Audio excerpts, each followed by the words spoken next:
Hola, avui som al Mercat de la Palmera, al barri de la Verneda, on avui explicarem les propostes d'Esquerra Republicana a aquestes eleccions. Són propostes que la gent d'aquest barri les pot entendre en contra del que diuen molts.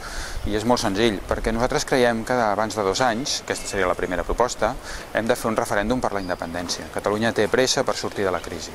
La segona proposta és que, a diferència del que creuen Mas i Rajoy i alguns governs d'Europa, nosaltres sí que creiem en l'estat de benestar. Creiem que una societat justa és aquella en què els malalts són atesos, els nens tenen les mateixes oportunitats i van a una escola que és de qualitat, i la gent gran, quan ja no pot treballar, és tractada amb dignitat i, per tant, amb una bona pensió.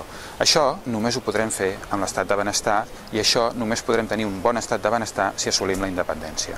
La tercera proposta és que volem crear llocs de treball a partir d'una economia industrial i amb suport a la petita i mitjana empresa, als autònoms i a l'economia productiva.